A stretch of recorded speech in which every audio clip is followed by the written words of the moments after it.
Everyone, I am Divya. I hope आप सब अच्छे होंगे। आज की वीडियो थोड़ी सी डिफरेंट है और मेरे लिए थोड़ी सेंसिटिव। यू नो व्हाट, मैं अपनी लाइफ के उन 4 सालों के बारे में बात करने वाली हूँ जो मैंने एक एग्ज़ाम के पीछे लगा दिया, उन ड्रीम के पीछे लगा दिया जो स्टिल इनकम्प्लीट है। मैंने नीट के लिए प्रिपेयर किया, ड्रॉप पे ड्रॉप लिया, स्टिल आई कुडंट क्लियर। मैं हमेशा से सोचती थी मैं वाइट कोट चेज़ करूँगी, डॉक्टर बनूँगी, एक फैमिली में अच्छी आइडेंटिटी बनेगी मेरी, but unfortunately I couldn't clear NEET. But मैंने अपनी लाइफ के 4 साल उसमें लगा दिया, गोल्डन पीरियड एक एग्ज़ाम के पीछे लगा दिया जो कि स्टिल इनकम्प्लीट है।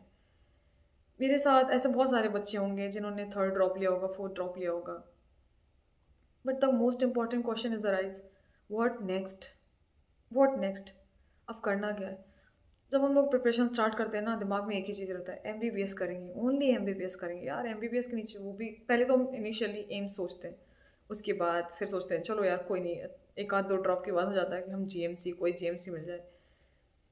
जीएमसी से भी हम लोग धीरे धीरे नीचे आने लगते हैं, जब ड्रॉप पढ़ने लगते हैं सोचते हैं यार कोई भी गवर्नमेंट कॉलेज मिल जाए, बस किसी तरह एमबीबीएस हो जाए, मास्टर्स के लिए कुछ सोच लेंगे। बट यार किसी को पता थोड़ी ना होता है कि आगे होने को क्या वाला है। मेरे साथ बहुत सारे दोस्त हैं मेरे जो प्राइवेट बीटेक कर लिए, बहुत सारे दोस्त हैं जिनका नीट नहीं हुआ, वो स्टिल नीट के लिए प्रिपेयर कर रहे हैं मेरे साथ ही। और बहुत सारे लोग हैं जिनका नीट नहीं क्लियर हुआ, उनके पास अच्छे पेरेंट्स के पास अच्छे पैसे थे, उन्होंने प्राइवेट कर लिया। बट अब मैं ना उन फैमिली से रिलाई करती हूँ जिनके पास बहुत ज़्यादा पैसा हो, वो मुझे प्राइवेट भेज दें या अब्रॉड भेज के मुझे एमबीबीएस करा दें, नहीं। बट कोई नहीं, मुझे प्राइवेट एमबीबीएस करना भी नहीं था। मैंने नहीं कहती हूँ यार कि मैंने अपना 2 साल 3 साल 4 साल वेस्ट किया है। मैंने मुझे पता है मैंने अपने ड्रीम के पीछे लगाया है, मुझे बिल्कुल भी रिग्रेट नहीं है। और इस बार की नीट के बाद मैं बिल्कुल उस स्टेज पे नहीं हूँ कि यार मैं क्या करूँ, मैं सुसाइड कर लूँ, मैं मर जाऊँ। बिकॉज जितना मुझे करना था, जितने थॉट्स मुझे आने थे वो मेरे लास्ट अटैम्प्ट्स में ही आ चुके थे। 2025 में मैंने नीट दिया था, जितना मुझे टेंशन होना था, अनलिमिटेड थॉट, अनकंट्रोल्ड, जितना मेरे को टेंशन लेनी थी, जितना मेरे को सुसाइडल थॉट आने थे, मैंने वो सब फेस कर लिया। तो इस साल तो मुझे पता था, मेरी फैमिली में, मैंने रिलेटिव में किसी को नहीं बताया, सबको ये पता है कि इस साल ये नीट नहीं दे रही। थैंक गॉड मैंने इस साल किसी को नहीं बताया मैं नीट दे रही हूँ, एंड आई एम हैप्पी यार। मैंने किसी को नहीं बताया कि मैं नीट दूंगी, सबको यही पता है मैं किसी गवर्नमेंट जॉब की प्रिपरेशन कर रही हूँ या किसी और चीज़ के लिए। बट मेरी मम्मी को और मेरी सिस्टर को पता है, घर में भी किसी को नहीं पता है, पापा को, भैया को, किसी को नहीं पता। स्टिल मैंने नीट दिया। बट यार मेरे को इतना रिग्रेट हो रहा है, लास्ट ईयर भी नीट में फेल होने के बाद मैंने क्या सोच के इस साल अटैम्प्ट ले लिया, इस साल फिर से प्रिपेयर कर लिया, एक और साल मैंने दे दिया।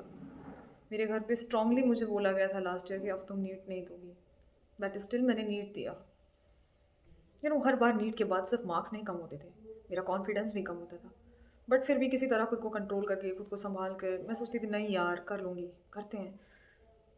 होता ना, रिलेटिव में होते हैं, बहुत सारे रिलेटिव होते हैं जो आपकी मेंटल हेल्थ से ज़्यादा आपके मार्क्स की टेंशन करते हैं, आपके करियर से ज़्यादा गॉसिप्स में इंटरेस्ट रखते हैं।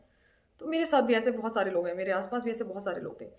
कई बारी इन लोग का प्रेशर इतना ज़्यादा हो जाता था, मुझे सिलेबस से ज़्यादा टेंशन एक पीयर प्रेशर में होने लगा था।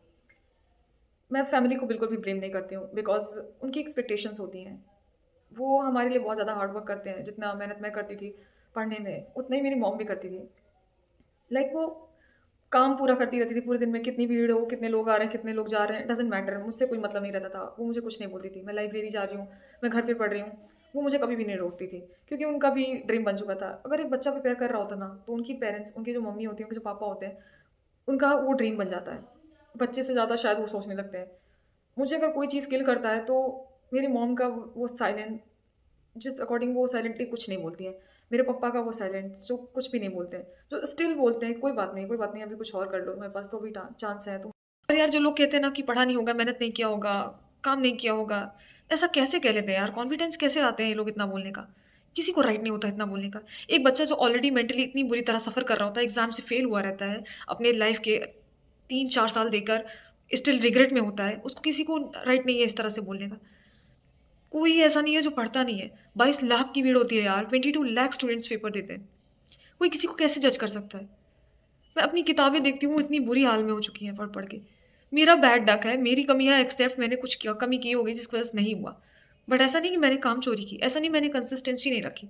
मैं डेली पढ़ती थी, डेली क्लासेस करती थी। मेरे को जज करते हैं पता है कैसे लोग? मेरे को बोलते हैं कि तुम 12-12 घंटे पढ़ती थी, तुम तो कंटिन्यू लाइब्रेरी में रहती थी, तुम्हारा कैसे नहीं हुआ? तुम्हारा हुआ कैसे नहीं? मुझे भी नहीं समझ में आता मेरा नहीं हुआ कैसे। और लाइफ का सबसे बिगेस्ट प्रॉब्लम पता है क्या होता है? जब आपको खुद ही नहीं पता हो कि गलती कहाँ हो रही है।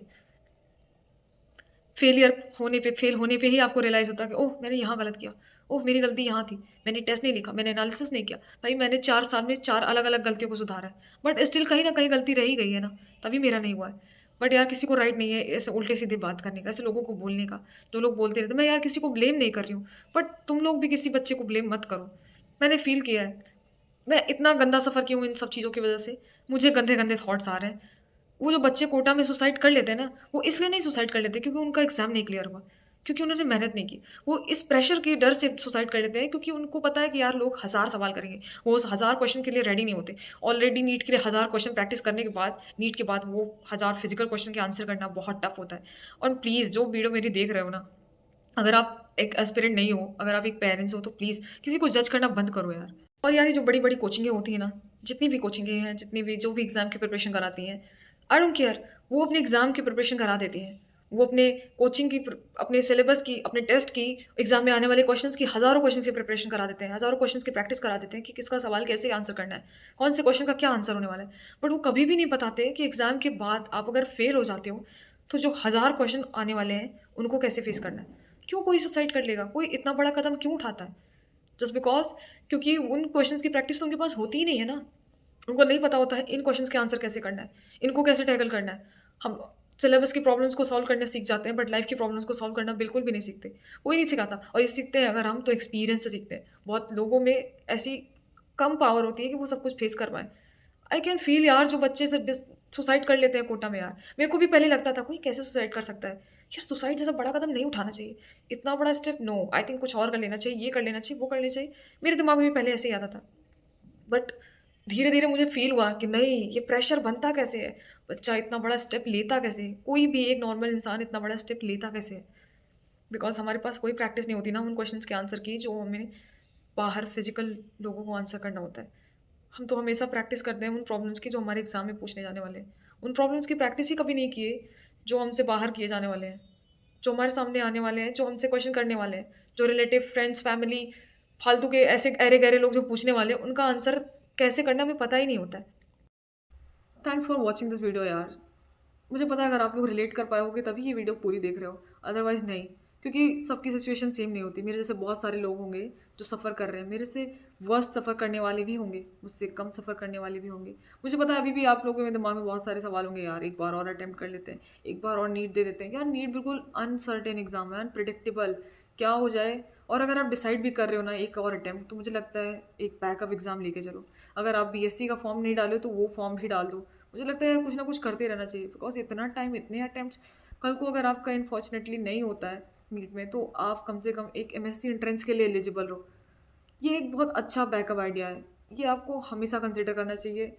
मैंने तो अपने पहले ड्रॉप में नहीं कंसिडर किया था, बट उसके बाद मेरी फैमिली के, मेरे पेरेंट्स के फोर्सफुली कहने पे मैंने ये स्टेप लिया था। हाँ चलो नीट के साथ साथ बीएससी डाल देते हैं, रैंडम कॉलेज से ही डाल दो बट डालो। मुझे लगता है कुछ ना कुछ करते रहना चाहिए। एंड अब तो मैं नीट नहीं करूँगी, ये डिसाइडेड है। और यार मैं अपनी लाइफ में अपने एरा में वापस जाना चाहूँगी। मैं एकदम चिल इंसान थी, मैं बिल्कुल चिल जीना चाहती हूँ। बहुत हो गया, मैंने बहुत साल प्रिपेयर कर दिया, जितना मेरे को टाइम देना था मैंने दे लिया है, दैट्स इनफ। एंड अब इससे ज़्यादा मुझसे नहीं होगा। ऐसा नहीं है लोग बोलेंगे तुम हार मान रही हो, मैं हार नहीं मान रही हूँ। मैं अपनी लाइफ में कुछ ना कुछ करूँगी यार। सबकी लाइफ का एक ही मोटिव है, सक्सेस। लाइफ में सक्सेसफुल होना ज़रूरी है। और ठीक है यार मैं एमबीबीएस नहीं कर पाई, मुझे उस चीज़ का बहुत ज़्यादा दुख है, बहुत ज़्यादा रिग्रेट, क्योंकि वो मेरा ड्रीम था। एक बच्चा अगर उसका ड्रीम नहीं भी होता है फिर भी वो 4-5 साल एक एफर्ट मार रहा है एक ही चीज़ के लिए, तो वो उसका ड्रीम ऑटोमेटिक बन जाता है। उस चीज़ से वो इंसान को प्यार होने जाता है। और सेम एज़ विद मी, मैंने अपनी फैमिली का, अपने पापा का ड्रीम ब्रेक किया है। उनका ड्रीम था मेरा भाई इंजीनियर है तो मैं डॉक्टर बनूँ, बट अब नहीं, क्योंकि अब वो भी बोल दिए हैं कि अब नहीं। आप अपनी लाइफ को अपने करियर पे फोकस करो, सक्सेस कैसे को लेना है ये फोकस करो, कहाँ तुम्हें काम करना है ये फोकस करो, कौन सी फील्ड में तुम बेस्ट हो उस पर फोकस करो। मैंने ना कोई स्किल सीखी ना कोई काम सीखा, बस एक काम किया, पढ़ाई पढ़ाई पढ़ाई। एंड आई एम 100% श्योर, जैसा मेरे टीचर बोलते हैं, अगर आप अच्छे से पढ़े हो तो आउटपुट आपको ज़रूर मिलेगा। And I am pretty sure मुझे आउटपुट मिलेगा, मेरी मेहनत का आउटपुट मुझे मिलना चाहिए और आई एम श्योर मुझे मिलेगा। Thank you so much for watching this video. Thanks, bye.